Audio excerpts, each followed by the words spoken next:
Heyo! Welcome back, everybody. This is Eon Chiquino, and we're still going on with the DreamHack Group A. This is actually the last series from Group A.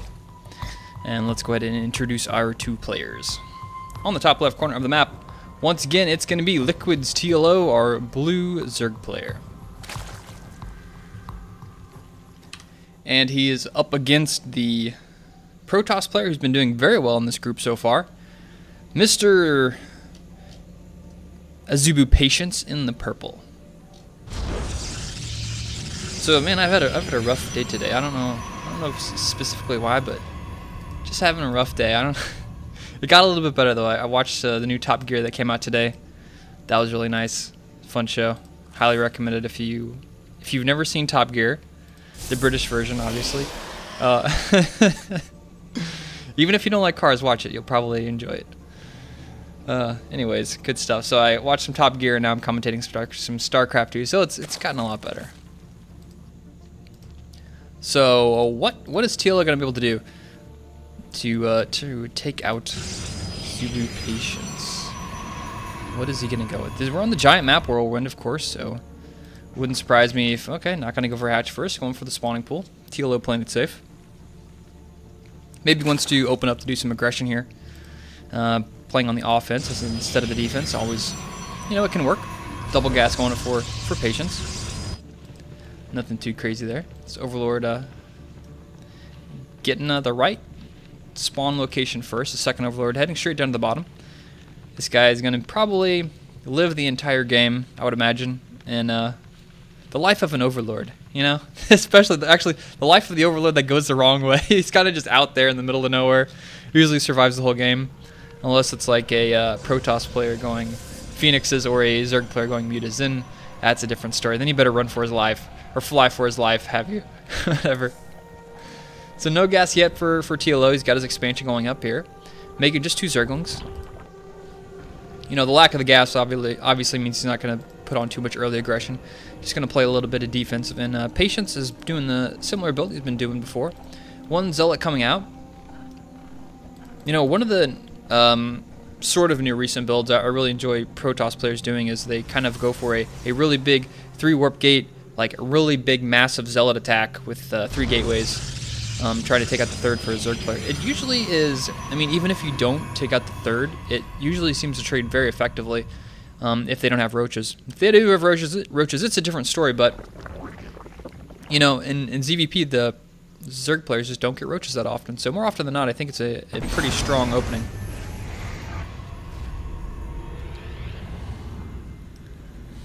So these Zerglings will be able to come down here and be quite annoying, at least until this Mothership Core comes up and these Zerglings are going to have to run away. So Nexus will get up. Probably see him come down here and throw down 2 gateways.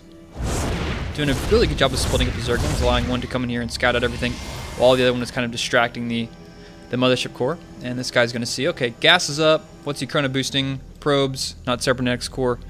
No pylons anywhere around his base. But he's actually going to see this Stargate. Okay. Or not. He's not going to see it. Oh my god. Oh, TLO. He wants to see that Stargate so bad. He might still see it. No, he's dead. Oh, he had it. He was right here and he turned around. He just should have finished running the rest of this way and got out. Oh man, that's a unfortunate situation here for TLO. He didn't manage to see the Stargate. But worse things could have happened to him. Speed being researched here. So he's setting up with a lot of hatcheries. It's going to allow him to drone up for quite a little bit. We're probably going to see Patience make a couple Phoenixes and just try and do a little bit of harass. And it's just going to come down to whether or not TLO is going to be able to get enough defense up and keep his drone count to a minimum. He definitely doesn't want to lose any queens, and he's going to have to keep an eye on these Overlords. This guy, I don't know where he's going to. He's just heading way down here somewhere. I'm not sure where he is. Okay, he's heading right here.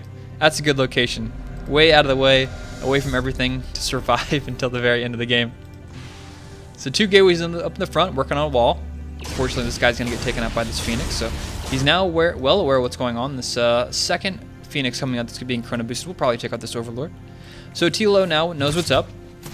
We have Patience who's doing some scouting. He's going to see how many gases his opponent's up against. Does he have any tech yet? So he sees there's no layer tech just yet. And he's going to scout at third base here with this Phoenix. So both players have a pretty good idea of what each other's doing. And we already have the +1 air attack upgrades coming from Patience. Tilo is doing a pretty good job of maintaining ground control, but he does have to worry about losing drones to these Phoenixes. So only 3 Phoenixes over here. That's not enough yet. He really needs to wait for the third one. And he's just going to go straight for the Queen. He has to worry about the Spore Crawler. The Spore Crawler is close to being done. The third Phoenix does show up, but he's going to have to do a second lift up here to take that out. And he might not even get it with that one Spore Crawler popping up. But it looks like he's going to manage to take out the Queen. So that worked out in his favor. Zerglin getting into the main here. Not going to accomplish too much. He does manage to see the robotics facility, which is, you know, kind of standard play. 4 Phoenixes now. He does have to worry about that. Oh, wow. Catching some drones here on the transfer. Good job there. But there are 2 Spore Crawlers, and these guys need to keep a little bit away from those guys. Those things can do quite a bit of damage. So he's noticing the tech right now. He sees double gas coming up. He still really hasn't seen any. He's going to have to wait to see what type of buildings he produces once this layer finishes. 2 Spore Crawlers, I think, in every base, so doing a pretty good job of that. But the Queen, a little bit too far out. He does manage to get picked off, and pretty good micro there with the Phoenix, just keeping one of those guys to half-life. The other one taking a little bit more damage, though. So Queens, I think he's managed to kill 2 so far, so there's only 2 left, and he's going to manage to get 2 more drones here. 2 more drones. Yes? Why did it go straight to a Spore Crawler? That drone was like, I am not having that. And, oh, nice. Look at that nice warping wall with those Zealots. Keeping that sentry alive. That was pretty awesome. Let's check the losses from both players. 3 workers killed and no workers killed. And how efficient. 875 resources lost. So obviously the guy going Phoenix is a little bit more cost effective this point in the game. So he scouts out the Hydralisk in. So he knows that's coming. But he's already managed to get Colossus out. Or he's going to start getting Colossus out pretty soon with this Robo Bay. And picking up quite a few drone kills there, which is working out really nice in his favor. And there's just a lot of Phoenixes. It's looking like this is going to be the magic number. The Queen's getting a little bit too eager, and they stick out, and that one Queen goes down. And that was another Phoenix coming in here.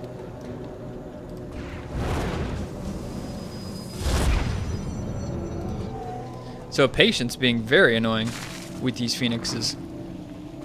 Colossus already being produced, Spire being built as well, and 6 Hydralisks coming out. So these Hydra are probably just going to be used for the AA of his base, and just keep those Phoenixes out. We'll probably see him transition into some other stuff. So he has scouted that, the robotics bay. I think he's actually seen the support bay. Has he seen that yet? Where's that at? No, he hasn't seen that yet. Fortunately, Overseer will get taken out before he manages to scout it out. He's looking for the 3rd, not going to see it. Sees his opponents just on 2 bases. But the Phoenix is here in the main, doing a lot of damage. He just cleared out a couple of Hydralisks. And he's picking them off as they spawn. He got them right there in the transfer from the natural to the main. Or sorry, from the main to the natural, rather. And this one Spore Crawler, he didn't even bother moving. It's like, that's just a good spot for a Spore Crawler, I think, right there at the front. 3rd base going up for Patience. Tilo a little bit supply blocked. He lost a couple Overlords there. Building 8 right now. He just wants to get all of those Overlords out of the way for the rest of the game. It's like, okay, I got it. These are all the Overlords I'm ever going to need. I'm done with it. Another Zerg player who really liked to do that was Stefano. Whenever he played, he would just, you know, like, okay, I'm making 12 Overlords right now. And then he's done with Overlords. So a lot of Hydralisks out, a lot of Zerglings. He doesn't really... I mean, there's 1 Colossus out. He's starting to make a second one. He pumped out 2 Immortals before that, so those things would be pretty useful if any Roaches come. But these Phoenixes just being so effective here. Pretty good micro until I said that, and then that one died. I don't know what that one's looking for, but Zergling's trying to go for a run by, but they got shut down. Nice force fields, and that Colossus just shreds them to pieces, getting 8 kills there. A couple kills there for the Immortals as well. 1 Zealot trying to hold that Xel'Naga Tower, hold that vision, but it's not going to happen. So, you know, after he saw all those Hydras in the middle, now's the go time. He sees all the Hydras in the middle with these Phoenixes, and now he knows, okay, I'm just going to get a bunch of free kills. These Overlords need to be controlled a little bit better. He needs to leave those over here next to these Spore Crawlers, but they're kind of out there in the front where he's got the rally for his Hydralisks. And Patience doing a very good job with these Phoenixes. He's had really nice Phoenix control this game. I think he's only lost maybe like 1 Phoenix this whole game. Yeah, 1 Phoenix, 1 Zealot, and 1 Sentry. Look at that. Look at that. Like, unit loss bar. That's insane how efficient he's being with these Phoenixes. So 4th base going up for TLO. He's, once again, losing all his queens all over the place. He's keeping that one pretty well, but this one lost both of its queens. He does manage to scout out that 4th base the second he gets put down, so nice star sense there from Patience, realizing that. So the 3rd base from Patience is up. He's working on some gas. He's got his photon cannon up. And oh my god! That was a huge mistake. That was a huge mistake, Patience. You knew you had his Hydra sitting there in the watchtower, and you just flew over all of them. But and maybe it won't matter. Patience does have a pretty nice army still, even besides that. Oops. Hitting every button except the one I want. Force fields go down. Oh my god, those Corruptors just making short work of those Colossus. One Colossus left alive.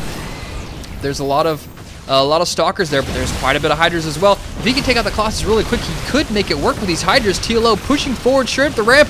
What is Patience going to do? What is Patience going to do? He doesn't have the Phoenixes to take out those Corruptors. The Colossus is falling very fast. Stalkers with Blink. They manage to get out of there. And now he's pushing back. Time Warp's in a really good location. That Colossus there on the high ground doing a lot of damage. And Patience staying alive at this point. But these Hydra are definitely deadly sitting outside his base here. And he's going to manage to take a lot of hits there, but stay back. I think that worked out for TLO. You can look at the supply difference. 121 versus 141. TLO being really effective there. Taking out all those Phoenixes was huge, and on top of that, going in for an attack right after that was awesome. He made really good use of the Corruptors, taking out those Colossuses. And without those Phoenixes, those Colossus went down very quickly due to those Corruptors. So, nevertheless, Patience, 3rd base, is still alive. A couple outlying pylons being built by Patience. Of course, this is going to allow him to harass. He's going to harass this base over here in the 4th. There's nothing over here to defend it, short of a couple Zerglings slowly getting over here. And that's going to allow him to clean up those Zealots.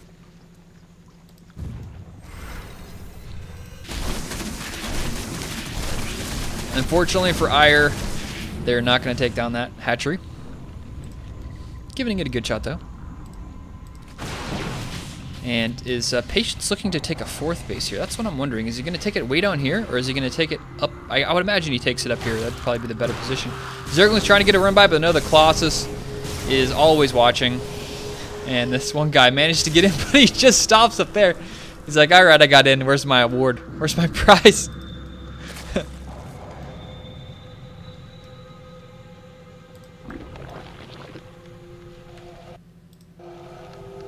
So Patience is making a big play across the map here. Let's check the supplies. 100 army supply versus 107. Very close for both players. Blinky forward, taking out both of those Changelings and a Hydralisk. Moving in position. That one drone just randomly in position. These Corruptors kind of out in the middle of nowhere. The Stalkers need to blink underneath them. Really great concave here from Liquid TL. Look at this. He's forced to fall back. Corruptors falling, or sorry, the Corruptors dropping those Colossus so quick. Zergling's coming in from behind. And now it's just Stalkers running from Hydralisks, forcing to blink away. And TLO with a great engagement there, coming from essentially everywhere, shut down that attack. And now it's just the Stalkers with the 2 attack upgrade, 1 armor upgrades versus the Hydralisks that are 1-1. Now for a couple extra forces, he's going to turn around. He turned around right while those Hydralisks were about ready to pop off creep. Add a couple more Stalkers to the mix, but look at that. Drop that Colossus very quickly. And both these players are just going back and forth out here. Neither player wanting to commit to a fight in the game just yet. Both players playing it safe. I think that's a full wall off up here. Yep, that's a full wall off by Patience, so definitely taking his 4th base up here if he decides to do that. Stopping on the upgrades. We haven't seen any upgrades from Patience here in a while. Completely mined out on his main. Doing some nice SimCity. Gotta like that. TLO working on taking up those rocks. He's got a decent amount of Corruptors still, but the Corruptors going to take out the Colossus very quickly now. It's going to be Hydra force fields go down. Pretty good force fields. Another couple Hydralisks over here to get completely blink surrounded. And a couple more Hydra unfortunately getting picked off. But now this is just going to leave Patience to easily move in, take out every single one of these drones. And I love this that he's going for the drones first. Don't let those drones get away. Take out the drones, then go back, kill the hatchery. He knows he's got that hatchery on lockdown. And yes, very good job there with all the Stalkers. And this is just a lot of Stalkers versus what was a lot of Hydras. Now he's starting to make a couple Broodlords. Broodlords are nice, usually, but versus this many Stalkers, I don't know if it's going to work. He's going to have a lot of those Hydra there, but we'll see if there's going to be enough Hydra there. That's a lot of Hydra. Let me check exactly how many Hydra that is. 31 Hydra versus 49 Stalkers. This is such a crazy Protoss composition. I'm really interested to see. Broodlord's in a really nice position up there in the top. That's a pretty hard position for the Stalkers to get to, even with Blink. So rebuilding one of those Colossus just continues to add in Stalkers and Sentries. Hasn't yet started a 4th base, bringing Observer out. He's only on 2 bases mining, and unfortunately he's got an Immortal trapped over here. That's quite unfortunate. Supply 196 versus 182, still has those upgrades. He's just now started the 3 attack upgrade. But TLO as well hasn't been adding any more upgrades. Both these players kind of sitting kind of the mid-game upgrade style. And they're just positioning. Stalker's not feeling too safe with those Hydra and Overlord, or sorry, those Broodlords. They're forced to move back. He's gonna put his Stalkers. He actually made Stalker hallucinations. I don't know why he did that. That's quite funny. I've never seen someone hallucinate a Stalker before on purpose. I guess that was on purpose. I'm not quite sure, but pretty nice concave here by Patience.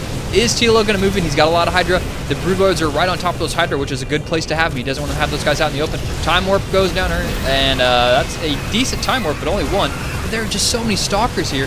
One Colossus there in the back, but the Broodlords have pretty good cover. Is he going to do a big blink forward? We're just going to wait to see. Is a blink forward going to happen? There's a blink forward. He's going to go straight for those Overlords. Sorry, the Broodlords. Stalkers focusing them. The Colossus in the back falls, but Hydras are just eating through all of these Stalkers. Broodlords are still alive. Stalkers are slowly dying here. The Hydralisks are too much, and unfortunately Patience is going to have to fall back there. Patience is falling back to his 3rd base. It's going to allow the Hydras to take a key position in between the 3rd and 2nd.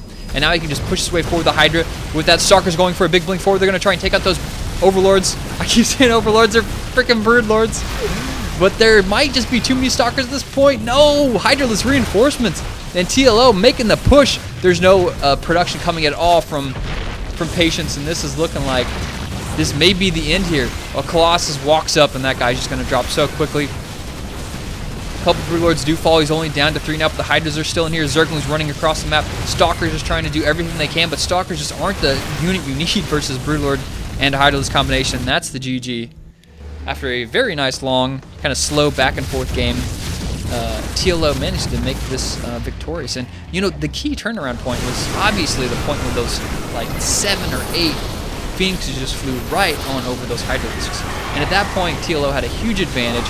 He could take up those Colossus, and those Hydra were just slaughtering everything. And even though Patience managed to take out that 4th base with the Stalkers, that's all he really could do. You know, fighting this army straight up really didn't work out for him. You know, Stalkers definitely do not fare well versus Broodlords and Hydras when controlled properly. So that was game number 1 of this best of 3 series. Hope you guys are having a good Monday. We're going to come back with game number 2 in just a little bit. See you guys later.